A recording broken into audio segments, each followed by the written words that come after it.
ಸ್ನೇಹಿತರೆ ನಮಸ್ತೆ. ನೋಡಿ, ನಮ್ಮ ಸ್ನೇಹಿತರು ಒಬ್ಬರು ಒಂದು ಕಿರುಚಿತ್ರನ ಮಾಡಿದ್ದಾರೆ.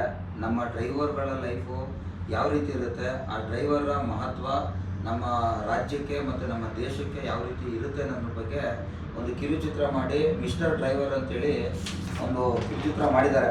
ಇದು 22ನೇ ತಾರೀಕು ಸಾಂಗ್ ರಿಲೀಸ್ ಇದೆ. ಮತ್ತು ಇದು ಮೂವಿ ಯಾವತ್ತು ಸರ್? ಮೂವಿ ಬಂದು ಫೆಬ್ರವರಿ ಟೈಮಲ್ಲಿ ಬರುತ್ತೆ. ಅದನ್ನು ತಿಳಿಸ್ಕೊಡ್ತೀನಿ.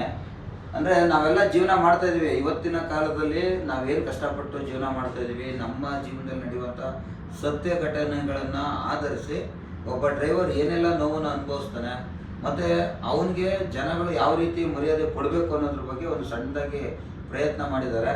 ಯಾಕಂದರೆ ನಾವೆಲ್ಲ ನಮ್ಮ ಜೀವನ ಬೆಳಗ್ಗೆ ಎದ್ದೇಳಿದ ತಕ್ಷಣ ಗಾಡಿ ಸ್ಟಾರ್ಟ್ ಮಾಡ್ತೀವಿ, ರಾತ್ರಿವರೆಗೂ ಸುತ್ತೀವಿ, ತಿರ್ಗಾ ರಾತ್ರಿ ಸುಸ್ತಾಗಿ ಬಂದು ಮನೆಗೆ ಬರ್ತೀವಿ. ದುಡಿಮೆ ಆದರೆ ಆಯಿತು, ಇಲ್ಲಾಂದ್ರಿಲ್ಲ. ಇದೇ ಒಂದು ಜೀವನನ ಸಿನಿಮಾ ಮುಖಾಂತರ ನಮ್ಮ ಜನಗಳಿಗೆ ಮತ್ತು ನಮ್ಮ ಚಾಲಕರುಗಳಿಗೆ ನಮ್ಮ ಜೀವನನ ತೋರ್ಸೋಕೆ ಹೋಗ್ತಾ ಇದ್ದಾರೆ. ಸೊ ಇವರ ಪ್ರಯತ್ನಕ್ಕೆ ನಾವು ಖಂಡಿತ ಕೈ ಜೋಡಿಸ್ಬೇಕು.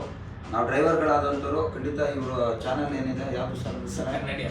ಕನ್ನಡಿ ಅರಮನೆ ಅಂತ ಒಂದು ಯೂಟ್ಯೂಬ್ ಚಾನಲ್ ಇದೆ. ಅದನ್ನು ಸರ್ಚ್ ಮಾಡಿ ಸಬ್ಸ್ಕ್ರೈಬ್ ಮಾಡಿಕೊಂಡು ಬೆಲ್ ಐಕಾನ್ನ ಎಲ್ಲ ಒಂದು ನೋಟಿಫಿಕೇಶನ್ ಬರೋ ಥರ ನೀವು ಆನ್ ಮಾಡಿ ಇಟ್ಕೊಂಡಿದ್ರೆ ಒಂದು ನಮ್ಮ ಜೀವನನ ಇನ್ನೊಂದಷ್ಟು ಜನಗಳಿಗೆ ಪರಿಚಯ ಮಾಡಿಸುವಂಥ ಕೆಲಸ ಮಾಡಲಿ ಅನ್ನೋದು ನಮ್ಮ ಆರೈಕೆ. ಖಂಡಿತ ನಿಮಗೆ ಒಳ್ಳೆಯದಾಗಲಿ ಸರ್. ನಮ್ಮ ಡ್ರೈವರ್ಗಳನ್ನ ನಮ್ಮ ಜನಗಳಿಗೆ ತೋರ್ಸೋಕೆ ಹೋಗ್ತಾ ಇದ್ದೀರಾ, ಒಳ್ಳೆಯದಾಗಲಿ. ನಿಮಗೆ ನಾವು ಸಪೋರ್ಟ್ ಮಾಡ್ತೀವಿ. ಯಾಕಂದರೆ ಚಾಲಕರುಗಳ ಪರವಾಗಿ ಯಾವುದೇ ಒಂದು ಸಿನಿಮಾಗಳನ್ನ ತೆಗಿಯೋಕೆ ಹೋದ್ರೂ ಕೂಡ ಎಲ್ಲ ಒಂದು 2 ಪಾಯಿಂಟ್ ಕೊಟ್ಟಿರ್ತಾರೆ ಅಷ್ಟೇ ಚಾಲಕರ ವಿಚಾರನ. ನೀವು ಪೂರ್ತಿ 40 ನಿಮಿಷ 45 ನಿಮಿಷ ಸರಿ, ಅಷ್ಟು ನಿಮಿಷ ಪೂರ್ತಿ ಒಬ್ಬ ಡ್ರೈವರ್ ಆಗಿ ನೀವು ಕೂಡ ಅದ್ರಲ್ಲಿ ಪಾತ್ರ ಮಾಡಿ ನಮ್ಮ ಜೀವನನ ನಿಮ್ಮ ಒಂದು ಈ ಕಿರುಚಿತ್ರ ಮುಖಾಂತರ ತೋರ್ಸೋಕೆ ಹೋಗ್ತಿದ್ದೀರಾ. ನಿಮಗೆ ಹ್ಯಾಟ್ಸ್ ಆಫ್ ಮತ್ತೆ ಹೇಳ್ತಿದ್ದೀನಿ. ಒಳ್ಳೆಯದಾಗಲಿ. ಸೊ ದಯವಿಟ್ಟು ಎಲ್ಲರೂ ನೋಡಿ ಕನ್ನಡಿ ಅರಮನೆ ಅನ್ನೋ ಯೂಟ್ಯೂಬ್ ಚಾನಲ್ ಅಲ್ಲಿ ಇದೇ 22ನೇ ತಾರೀಕು ಸಮಯ 10:00 ಬೆಳಿಗ್ಗೆ 10:00 ರಿಲೀಸ್ ಆಗ್ತಿದೆ. ಸೊ ನೋಡಿ, ನಿಮಗೆ ಇಷ್ಟ ಆದರೆ ಎಲ್ಲರಿಗೂ ಶೇರ್ ಮಾಡಿ. ಎಲ್ಲರೂ ನೋಡಬೇಕು ಅಂದರೆ ಡ್ರೈವರ್ಸ್ಗಳು ಮಾತ್ರ ನೋಡಬೇಕು ಅನ್ನೋದಲ್ಲ, ಪ್ರತಿಯೊಬ್ಬ ನಮ್ಮ ಜನಗಳು ನೋಡಲೇಬೇಕು ಅನ್ನೋದು ಇಲ್ಲಿ ನಮ್ಮ ಉದ್ದೇಶ. ಆ್ಯಂಡ್ ಅವ್ರು ತಿಳ್ಕೋಬೇಕು ಡ್ರೈವರ್ಸ್ಗಳಂದ್ರೆ ಏನು ಅನ್ನೋದು. ಸೊ ಇದು ನನ್ನ ಪ್ರಯತ್ನ. ಧನ್ಯವಾದಗಳು.